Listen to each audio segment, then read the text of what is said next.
ইসরায়েলের আকস্মিক হামলায় ইরানের পাল্টা প্রতিশোধ এবং সেই সংঘাতে যুক্তরাষ্ট্রের সরাসরি অনুপ্রবেশ মাত্র ১০ দিনের মধ্যেই মধ্যপ্রাচ্যের রাজনৈতিক ও সামরিক বাস্তবতা একরকম বদলে দিয়েছে এবং বিশ্ব রাজনীতির গতিপথে গভীর প্রভাব ফেলেছে। এমন পরিস্থিতিতে যুক্তরাষ্ট্র ইরানের সাথে যুদ্ধ করছে না বলে মন্তব্য করেছেন মার্কিন ভাইস প্রেসিডেন্ট জেরি ব্রান।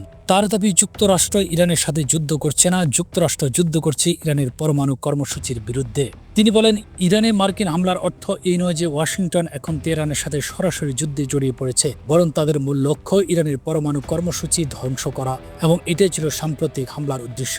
যুক্তরাষ্ট্রের ইরানি পারমাণবিক স্থাপনাগুলোর উপর বিমান হামলার পর বিশ্ববাজারে তেলের দাম হঠাৎ বেড়ে গেছে। এমত অবস্থা বিশ্ব বাণিজ্যের অন্যতম গুরুত্বপূর্ণ জলপথ হরমুজ প্রণালী বন্ধের অনুমোদন দিয়েছে ইরানের পার্লামেন্ট। এদিকে বিশ্বের অন্যতম গুরুত্বপূর্ণ সামুদ্রিক বাণিজ্য পথ হরমুজ প্রণালী বন্ধ না করার জন্য ইরানকে সতর্ক করেছে যুক্তরাষ্ট্র। এই পথ বন্ধ হলে সবচেয়ে বড় ক্ষতির মুখে পড়বে চীন।